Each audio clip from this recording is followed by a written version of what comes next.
Imagine the moment every bride secretly dreads, but praise will never happen to her. Soft organ chords float through the sunlit cathedral perched on the edge of the cliffs. 200 guests in their Sunday best. Ecuadorian roses sending the salt air. Wendy Jo, 28 years old and radiant in the exact lace dress her mother helped pick out before cancer stole her away, stands at the altar clutching her bouquet like a lifeline. Her veil trembles with every shaky breath. The priest smiles kindly. Repeat after me. I, Carl Bryan, take you, Wendy Jo, to be my lawfully wedded wife.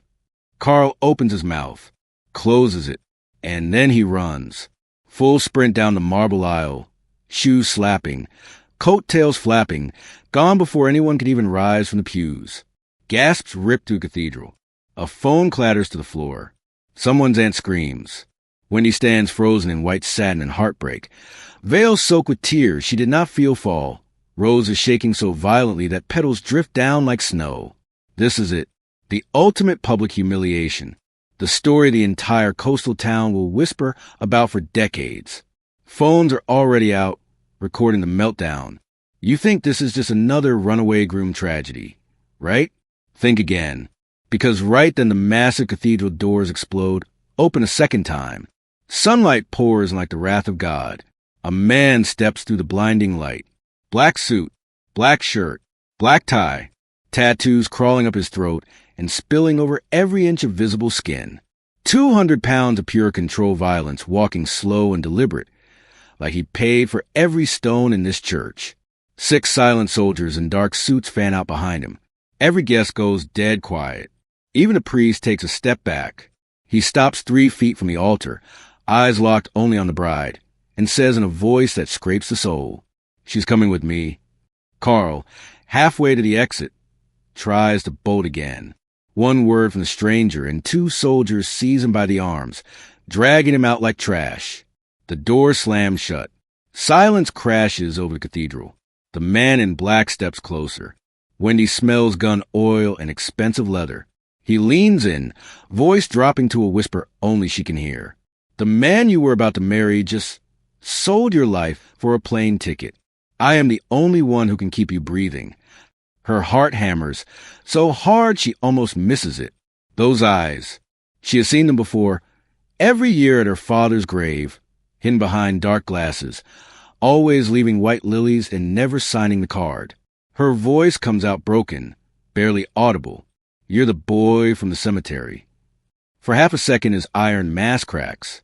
Something raw and ancient flickers across his face. Then he gives the smallest nod. Get in the car, Wendy. She looks at the empty space where Carl stood moments ago.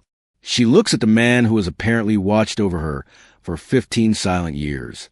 And then, in front of 200 stunned guests, she drops the ruined bouquet. Petals scatter across the marble like fresh snow. She places her trembling hand in his. The guests part like the Red Sea as she walks down the aisle a second time, this time beside the most dangerous man on the coast. No one dares breathe. Outside, 3 matte black SUVs wait in perfect formation. He opens the back door himself. Before she slides in, Wendy turns for one last look at cathedral doors.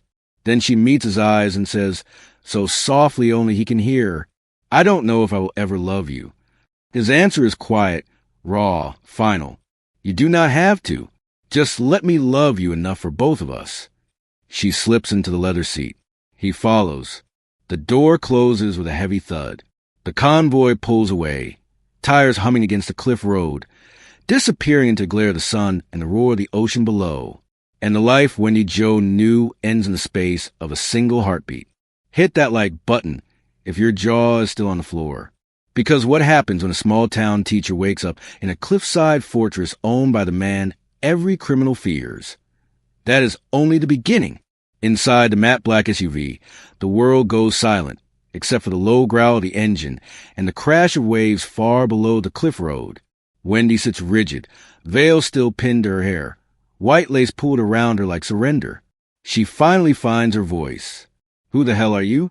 The man beside her keeps his gaze on the windshield, city lights flickering across the sharp angles of his face.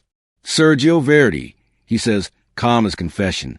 The man your fiancé stole $3 million from. The number lands like a fist. 3 million. He lays the rest out in cold.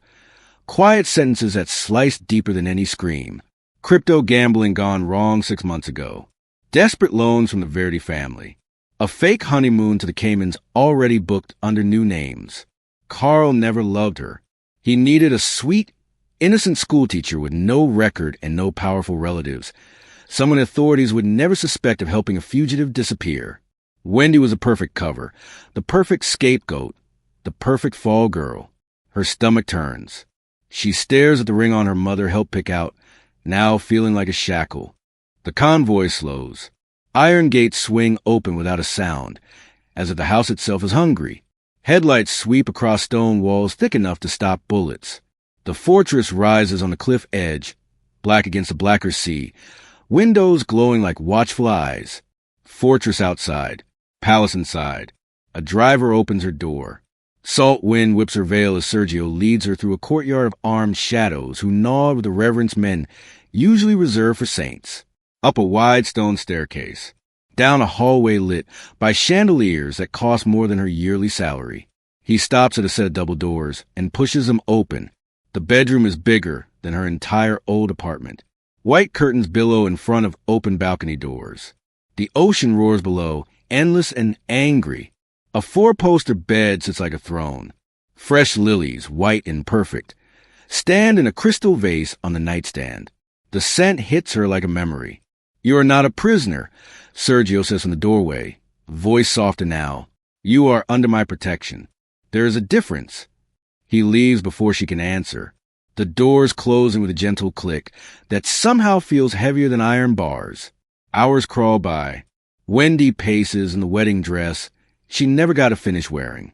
Eventually she kicks off the heels, digs through the small purse she carried down the aisle, and finds the one thing she always keeps with her.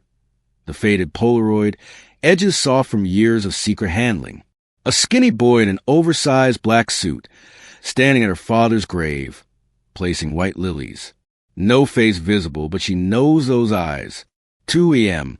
She storms barefoot into the corridor, dress trailing like a ghost.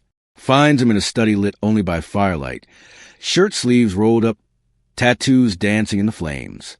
He looks up, unsurprised. You've been paying my bills for 15 years, she says, voice shaking with fury and wonder. Hospital. College. Everything. Why? He sets down the glass in his hand. Stands. Walks until he is close enough for her to feel the heat rolling off him. Because 15 years ago, your father stepped in front of a bullet meant for my older brother, he answers without blinking. He died in an alley so my family could live. I was 12. I stood at his grave and made a promise. He pauses, eyes never leaving hers. I owed him a life. Now I am repaying it with yours. The fire crackles. The ocean roars. When he feels the floor tilt beneath her feet. Smash cut to black. Comment, lilies. Below if that twist just punched you in the soul. The fire in the study is burned low, but the words still hang in the air like smoke. I owed him a life. Now I am repaying it with yours. Wendy stands frozen, Polaroid trembling between her fingers. Sergio watches her for a long moment, then turns away, giving her the only privacy a man like him knows how to offer. She flees back to bedroom, door closing softly behind her, and does not sleep. 15 years earlier. Pouring rain turns a cemetery into a gray blur. A small girl in a soaked black dress clings to her mother's hand beside an open grave. The casket is cheap pine. The preacher's words are lost under the downpour. No one notices a skinny boy on the far side plot, 12 years old, drowning in an oversized black suit 2 sizes too big. He waits until the mourners drift away. Then he steps forward, places a handful of white lilies on the muddy earth, and whispers something the rain swallows whole. No card, no name, just a promise burning behind eyes already too old for a child. Cut to every year after. The boy returns on the same date, always alone. Year 1, lilies in a cheap plastic raincoat. Year 5, lilies and the first tattoo creeping up his wrist. Year 10, lilies and the posture of someone who is already killed. Year 15, Lilies and the weight of an empire on shoulders that never forgot the little girl who stood crying in the mud. Present day. Wendy wakes before the sun, wedding dress discarded in a heap, now wearing borrowed silk pajamas that cost more than her monthly rent used to be. She slips out onto the terrace.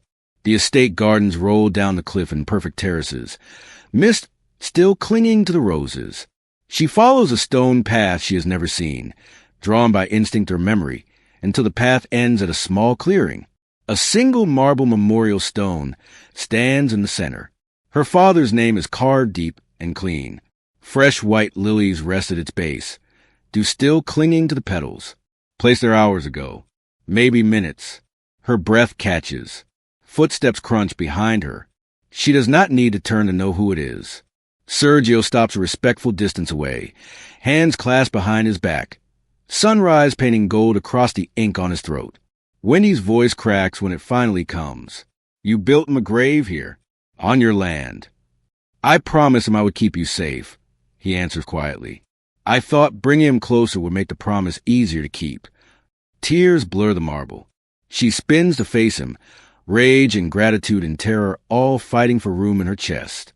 Why didn't you ever speak to me? 15 years of lilies and silence. You paid for everything and never once let me thank you. Why? He steps forward until the morning light catches every hard line of his face. His voice drops to something raw and dangerous and heartbreaking all at once. Because a devil does not drag an angel into hell unless hell is already coming for her. The ocean crashes far below. A gull cries overhead.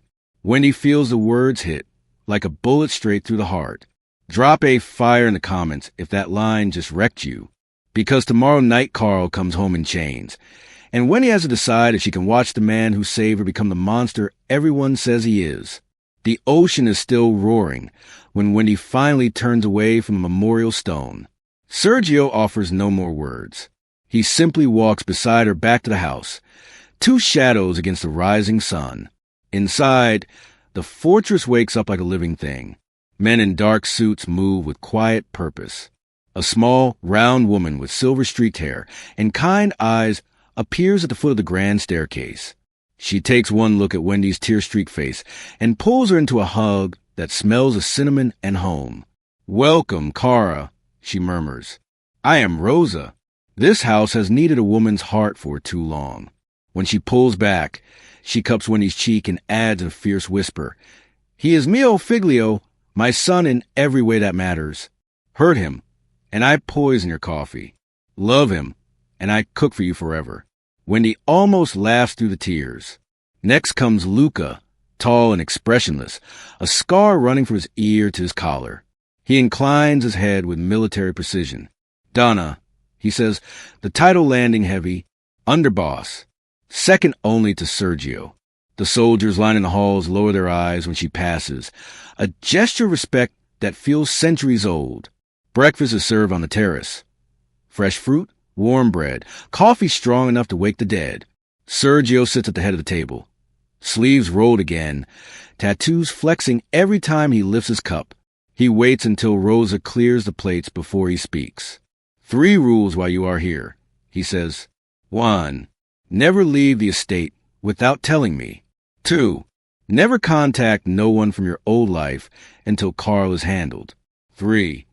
He meets her eyes, voice softening just a fraction. Ask for anything. It will be yours. Wendy tests the 3rd rule that same afternoon. She finds Rose in the kitchen and quietly requests new books for her 3rd grade class back in town and art supplies for the little orphanage by the docks. Rosa smiles like Christmas came early and disappears. Next morning, 2 delivery vans roll through the gates before Wendy has even finished her coffee. Crates of brand new books. Boxes of paints, crayons, brushes. Enough for every child she has ever taught and every child she has never met. She walks out to the courtyard to thank the drivers and finds Sergio leaning against a stone wall, arms crossed, watching. When their eyes meet, he gives her something she has never seen on his face before, a real smile, small and crooked and devastating. It lasts only a heartbeat, but it feels like the sun breaking through storm clouds. The moment is shattered by Luca's phone. He listens, face carved from granite, then hands the device to Sergio. Sergio's expression turns to winter. He ends a call with one word: Mexico. Carr's been spotted trying to board a ferry in a dusty port town. Fake beard, fake name, 3 million lighter and panic in his eyes. The hunt is closing in. Sergio looks at Wendy across the courtyard. Smile long gone, predator fully awake. Soon, he says quietly, comment whose side you're on right now. Because tomorrow night Carl comes home in chains, and everything Wendy thought she knew about mercy is about to be tested. The next 48 hours crawl by like a hell breath. Wendy teaches the soldiers' children in the sunlit schoolroom, reads them stories, lets them paint the ocean from her balcony view. Every laugh feels borrowed. Every night she waits for footsteps that never come. Then midnight arrives with the sound of boots on stone. Luca appears at her bedroom door, face blank. It is time.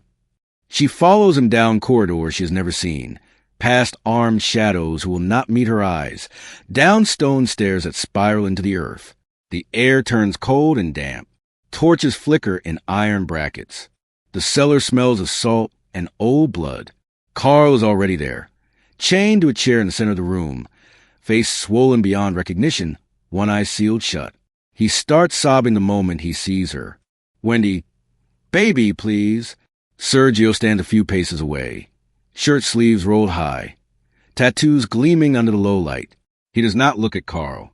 He looks only at her. You have 3 choices, he says, voice calm as deep water. Watch. Walk away and never knowing, or decide his fate yourself. The room is so quiet, she can hear Carl's chains rattle with every sob. Wendy steps forward until she is close enough to smell Carl's fear. She wants to spit. She wants to scream. Instead, she asks the only question that still matters. Why? Carl's confession spills out in pathetic pieces. Bad trades. Worse lies. A honeymoon that was always meant to be a one-way ticket. He cries that he loved her in his own way. He cries that he was scared. He cries that it was never personal. It was always personal. Wendy stares at the man she almost promised forever to and feels nothing but cold, clean rage. She turns to Sergio. Not in front of me, she whispers. I don't want to see it. Sergio nods once. Luca and another soldier haul Carl to a side door that leads deeper into the dark. His begging echoes off stone until the door slams shut. Silence. Then, far away but unmistakable, the soft cough of a silenced shot. Wendy's knees buckle. Strong arms catch her before she hits the ground, but they are not Sergio's. Rose is suddenly there, murmuring Italian prayers, guiding her back upstairs. In the marble bathroom, Wendy strips off the borrowed silk and steps into the shower. She turns the water as hot as it will go and stands under the spray until her skin is red and the tears will not stop. She cries for the girl who believed in forever. She cries for the father who died saving strangers. She cries because a monster just killed for her, and she is not sure she hates him for it. When the water finally runs cold, she shuts it off and realizes she is not alone. Sergio stands outside the glass door, soaked through the steam, soaked to the bone, shirt clinging to every line of muscle and ink. He has been there the whole time, back turned, guarding the threshold like a sentinel. He never once crossed the line. She wraps herself in a towel and steps out. Their eyes meet in the mirror. Neither speaks. Tell me in the comments. Could you forgive the man who just killed your ex to protect you? Because tomorrow the storm comes. The first kiss happens, and everything between them changes forever. 1 month slips by like sand through clenched fingers. Wendy wakes to the sound of children's laughter echoing through the corridors. She teaches barefoot in the sun-drenched schoolroom. Paint on her hands, stories on her tongue. The soldiers' kids call her Miss Wendy and fight over who gets to sit closest. She smiles more than she has in years, and the guilt of that smile keeps her awake at night. She learns the rhythms of the house. Rose's kitchen smells. Luca's quiet reports. The way every man straightens when Sergio walks past. And the one day a year the entire estate holds its breath. Rosa lets it slip over morning coffee. Today, he drives to the old cemetery. For hours each way. Leaves the lilies. Comes back silent for days. Wendy feels the words like a hand around her heart. That evening the sky bruises purple. Thunder growls over the ocean. Lightning forks across the water, and the power dies with a sigh. The fortress plunges into candlelight and shadow. Wendy finds herself in the great hall, drawn by the crackle of the massive fireplace. Sergio is already there, standing with his back to her, staring into the flames. White shirt open at the collar, sleeves rolled, tattoos alive in the firelight. He does not turn when her bare feet pad across the stone, but she knows he felt her enter. Rain lashes the tall windows like gunfire. Thunder rolls so hard the walls shake. She stops an arm's length away. "I know where you went today," she says, voice barely louder than the storm. He turns slowly. His eyes are raw, as if the 4-hour drive scraped something open inside him. "I never stopped keeping the promise," he answers. The space between them shrinks without either moving. Lightning flashes, and for one heartbeat she sees every year of Lily's, every silent vigil, every secret payment, every moment he watched in the shadows while she built a life he believed he could never touch. Tears rise without warning. One slips down her cheek. He reaches, slow enough to stop, and brushes it away with his thumb. Callous skin, gunpowder scent, soft from the sea air, clinging to both of them. The thunder crashes again, and something inside her breaks loose. She closes the last inch. Their mouths meet hard, desperate, inevitable. It tastes like salt from her tears and gunpowder on his skin, like grief and gratitude and 15 years of waiting exploding at once. His hand slides to the nape of her neck, gentle and possessive all at once. She clutches his shirt like a drowning woman. Lightning flares white. She pulls back first, shaking, lips swollen, breath ragged, eyes wide with terror at what she just allowed. He lets her go instantly, hands falling to his sides, chest heaving. The storm howls around them. The line is crossed. There is no stepping back over it. Drop a red heart if you felt that kiss through the screen. Because tomorrow Sergio offers her freedom she never expected. And Wendy has to decide if she is brave enough to stay when she no longer has to. The storm leaves the air washed clean, but nothing inside the fortress feels clean anymore. The kiss by the fireplace lingers like smoke on their skin. They avoid each other for days, moving to the same halls like ghosts who once touched and now pretend they never did. Then the call comes from the mainland. Carl's body was found hanging in a cheap motel room south of the border. Official ruling. Suicide. Case closed. The threat is over.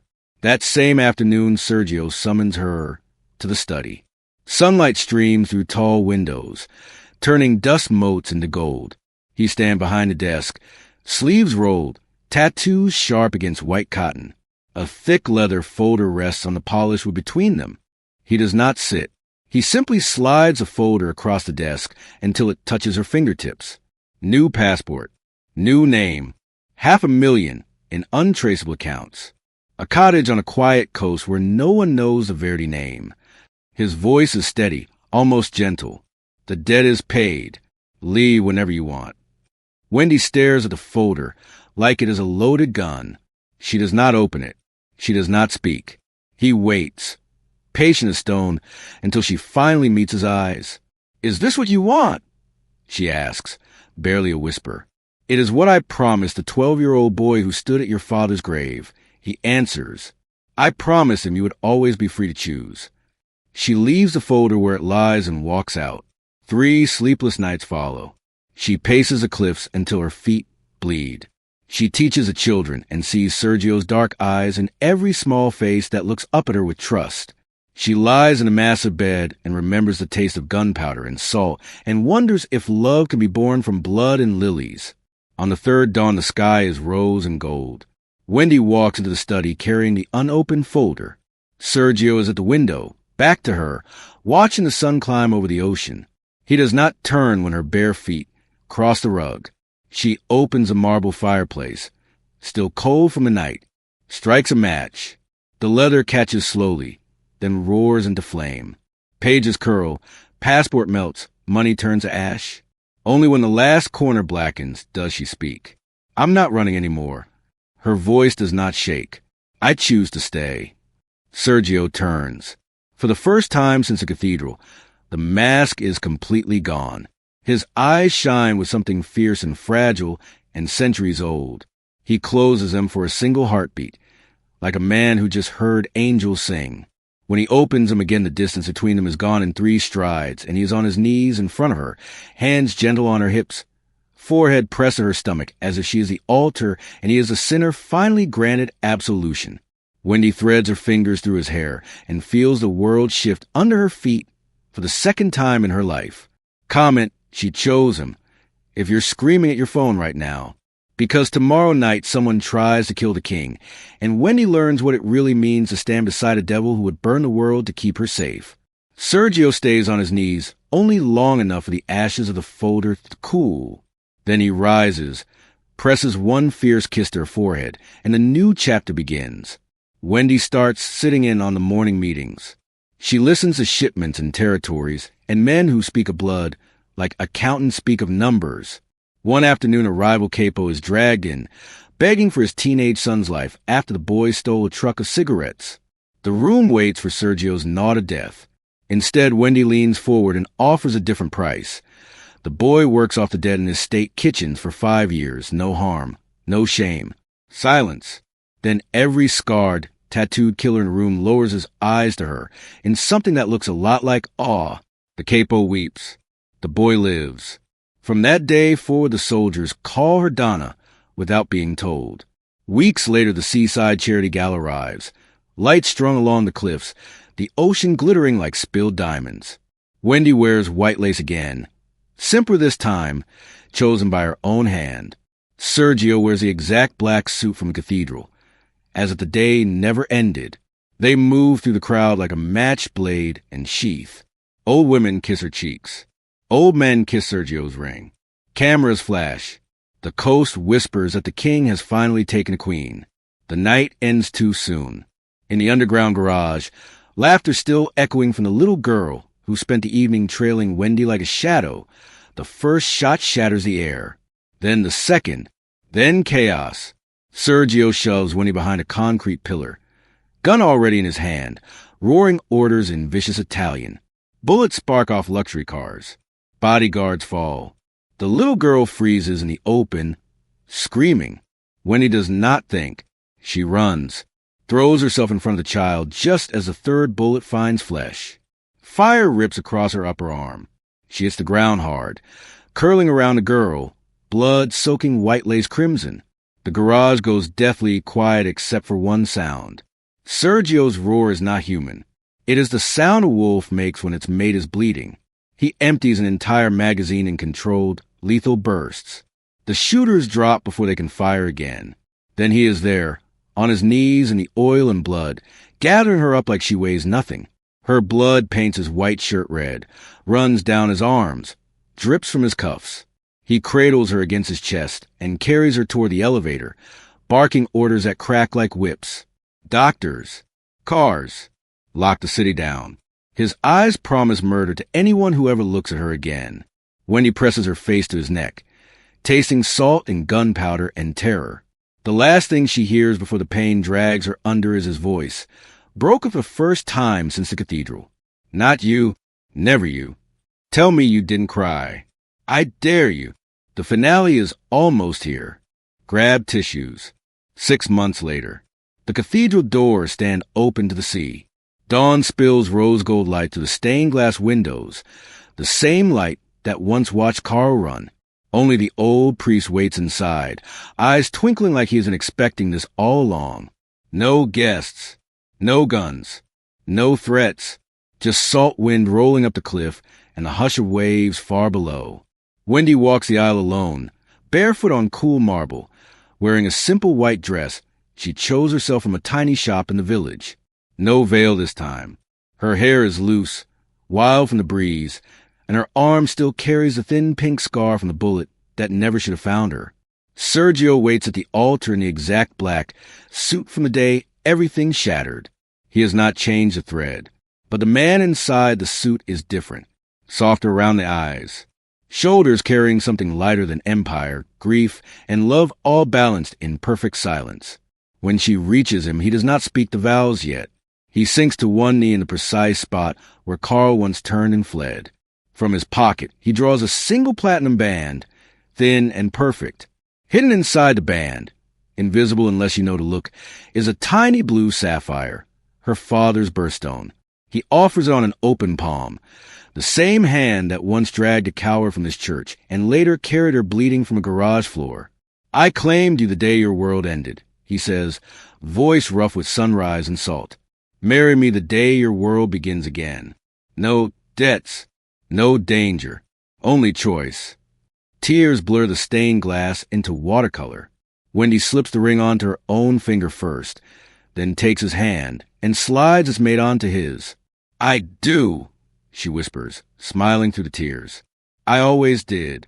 I just needed time to catch up. The priest pronounces them husband and wife with a grin wide enough to split the morning.